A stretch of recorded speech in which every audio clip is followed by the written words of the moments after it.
This is one more video in the channels Super Acadêmico and Tapa Olho Azul. Now I am going to continue talking about cultural industry, entertainment industry, and one of my favorite topics, that's the creation and the creativity of the Disney Corporation, and also I will talk about some of the critics about this uh, join of companies in just one company. That's, I think, maybe a little bit dangerous, a little bit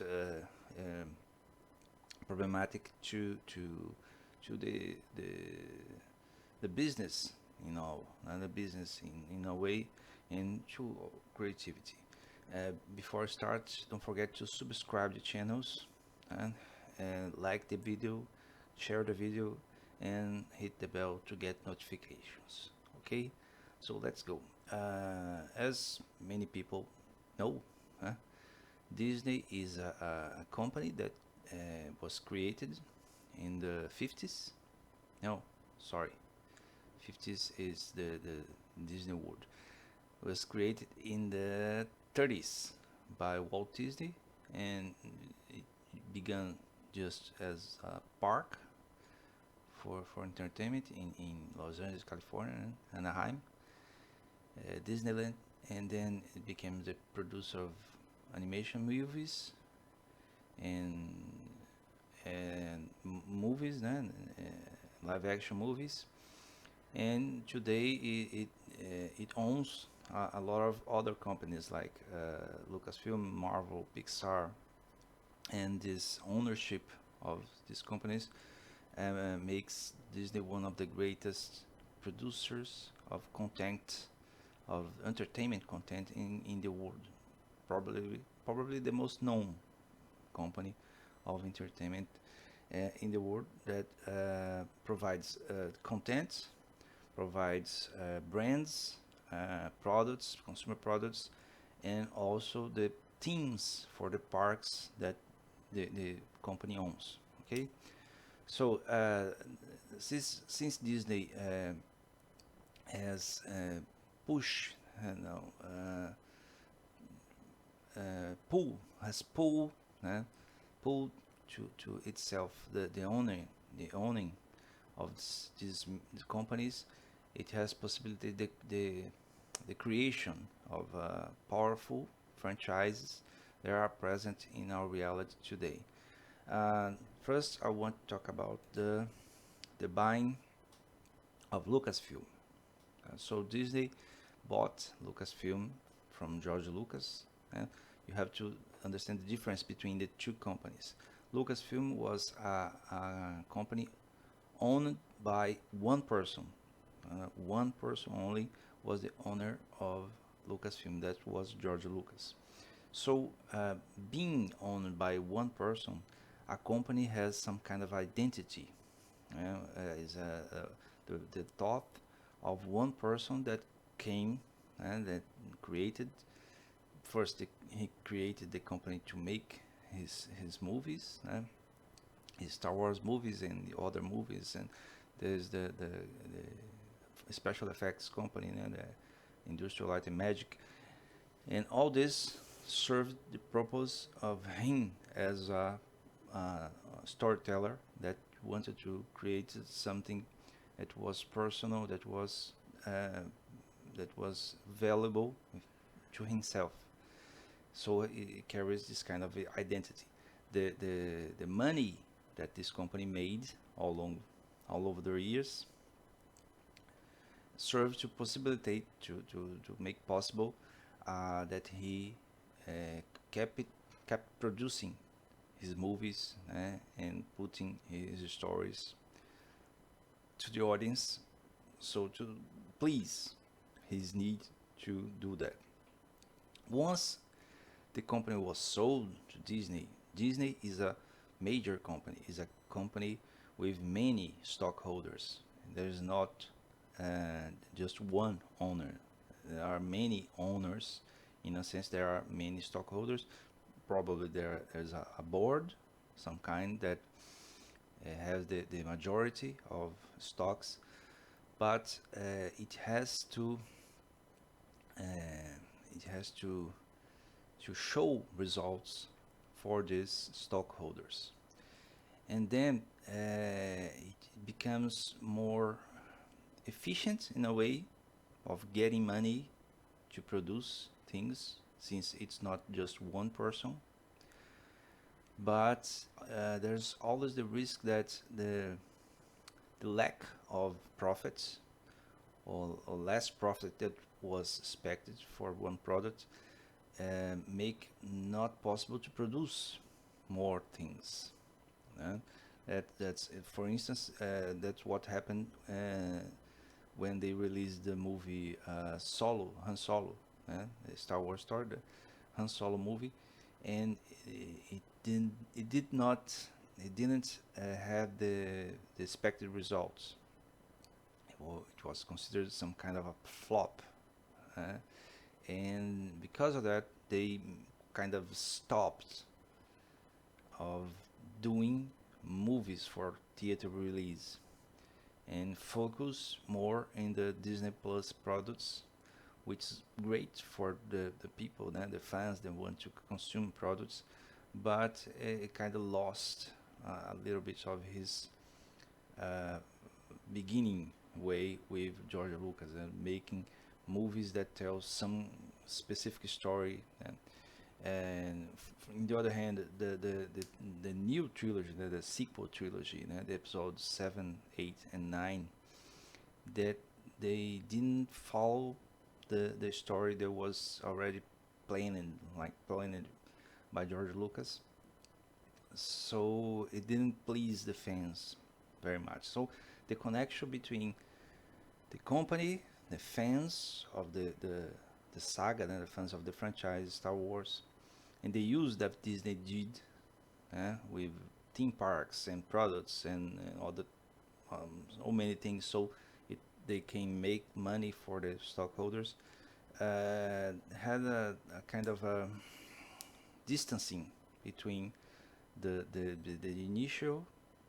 initial uh, meaning of the company to the expectation of fans. So they created some kind of distance in a way. But I think with the Disney Plus products, they are getting back some of this connection, especially because many of the people that work in this Disney Plus projects are fans of the franchise in the first place, and it seems, at least for me, that is in the distance of the works of these companies and the Disney and Lucasfilm, that they make possible the continuity of the creativity of the people that are involved. So they have to give results to the stockholders, they have to make profits, but it seems that they bet that the way to do that is letting the creation, the creativity, the creation people, the fans, the people that knows the history, the history and the stories, uh, do the projects. I don't know. I think that's the feeling that I have. Other products, other company that was acquired by Disney before, I think it was before the Lucasfilms, is the Pixar Studios. So Pixar began. Many people know this story, but I don't know if you do. Pixar started as a project in the Lucasfilm, as a kind of a technology that was created in the Industrial Light and Magic, the Pixar computer, to manipulate images in the computer.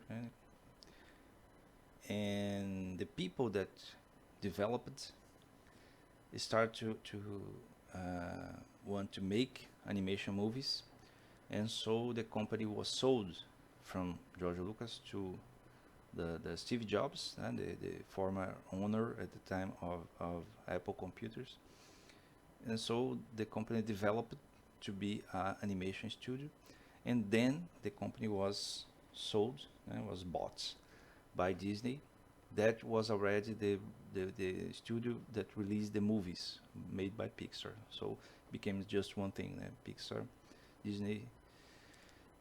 But also, similar to the feeling that I have about Lucasfilms, I think Disney gives creative control to Pixar. Of course, they probably have to pitch projects to Disney that get approved, that get some insurance that it will have the results, the return, the profits enough to convince the stockholders that they have to keep investing on them. But I think the creativity is somehow kept in the spirit of the company like the others. The other is now my favorite. Yeah? It's the Marvel. Marvel began, of course. Marvel is was was and it is still it is a company that produces that make comic books since the 50s, 40s. I don't know. In the 60s, 1960s, it became worldly famous because the creation of the characters that nowadays are the main things and the main products of uh, Marvel Studios that belongs to Disney, with the ideas developed by Stan Lee, like the Fantastic Four, the Spider-Man, Avengers, Iron Man, X-Men, all kind of a superhero that is today's most known products began created by Stan Lee and Jack Kirby and people that were creating in comic books at the time, and they tried to make movies many times and somehow in some other way, some successful, some not successful, TV shows, cartoons, and finally in 2008 they began the Marvel Studios with the Iron Man movie.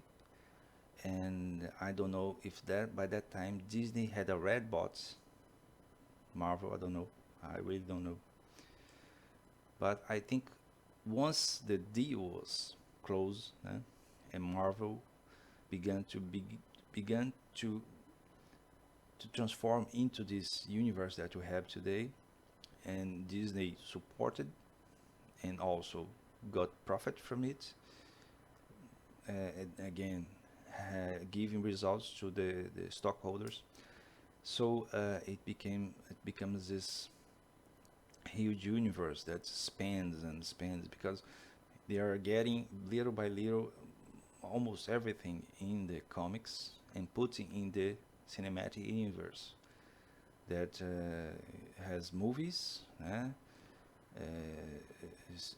streams, shows, first from Netflix and the network TV like Agents of Shield that are integrate with this universe, and now the Disney Plus shows, the Disney Plus series that are directly linked to the cinematic universe. So it has created some content in a way that hooks people to watch, keep watching and talking about. That's like a fun construction. That's very nice in a way because all people that likes this kind of content like me can get involved, can feel that is involved.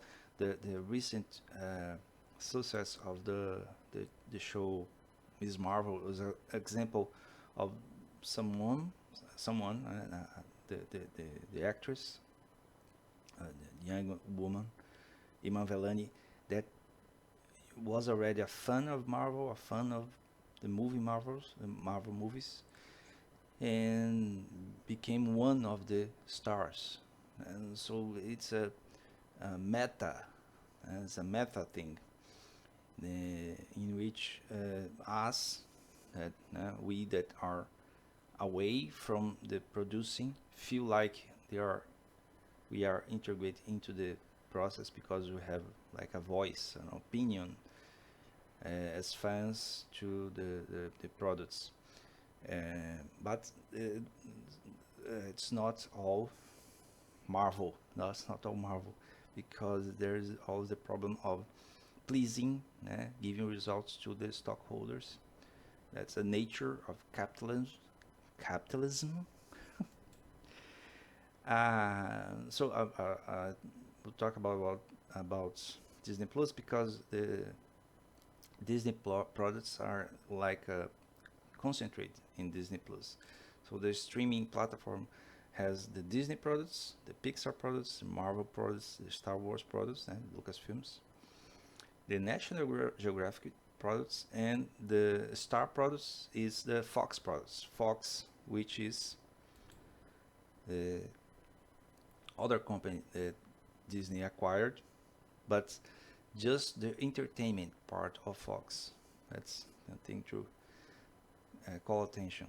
And since the Fox was acquired by Disney, this entertainment part, other characters from Marvel were took back in the way they can use in the Marvel movies, like mostly like the X-Men and the Fantastic Four. They couldn't get the deal. No, they got the deal with Sony to use Spider-Man, but they didn't bought Sony. That's more difficult, I think. But they made a arrangement where they can be like sharing the character in both universes. And in Marvel universe, there is an Iron Man, and Sony has Iron Man 2. So it's corporation things I'll talk about in a minute. So the, uh, the buying of Fox by Disney uh, was a huge deal, billions of dollars, and I think the great danger in all these things, and it's great that produce content that we like, that I like using X-Men and Fantastic Four in the Marvel universe and so on. But the problem is, when you analyze critically, is that we have so little companies owning so many brands. That's, I think, a problem of capitalism and in all. So the critic in this video is about this, about the fact that in the food industry, for example, you have Coca-Cola, PepsiCo, Kraft, Nestle, P&G, Kellogg's, Johnson Johnson, Mars, Unilever, other one I don't know. And just these few companies own a lot of brands. So you think there are choices to be made in buying things, in buying products, but it's a little bit. It's a little bit.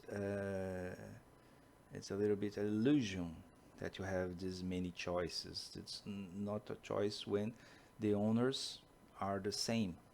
Like cars the same thing. You have 4 or 5 companies in the world that owns many brands of cars. So you think you're choosing a car that has a competition between these brands of cars, when you see the brands belongs to the same company. In the media industry, you have the same problem. Now, first of all, here, this graphic this picture shows this the same information of this, but in a more organized way, in a way that you see the divisions of brands that belongs to the fewer companies. But it's the same thing, just the same information, just to better visualize the uh, the partition, the sharing, the division of brands uh, throughout these all companies. But in the media and the producing of entertainment and information, the production of contents that we absorb daily, there are fewer companies. So you have Comcast, Disney that we are talking about, CBS, AT&T, News Corporation. It was the former owner of Fox, for instance. So they kept the news of the news part of Fox, but they sold the entertainment part of Fox to Disney and Viacom Company. So you have so little companies producing content to everyone. I think it's missing the company that owns, I don't know, maybe it's one of these, Warner Bros. It's important to mention Warner because in the fantasy world, Warner works with contents like DC, Harry Potter, and I think these are most known. And it's interesting to compare with the the, the, the products that Disney owns, because DC and Marvel is like rivals. I don't know, kind of rivalry. It's a illusion of rivalry, actually, because the success of one mostly helps the success of the other. And in the Harry Potter franchise is a huge franchise, um, but I just want to mention that because the I think is missing. I don't know. Maybe one of these, if you know, put in the comments. I think one of these is the owner of Warner too. So it's a few companies, and 6 companies owns every content in the world mostly. If you think about how we absorb contents of entertainment of in information. So this I wanted to bring in this video. I think it's clear that I like very much the Disney contents, especially the Lucasfilms contents and the Marvel contents.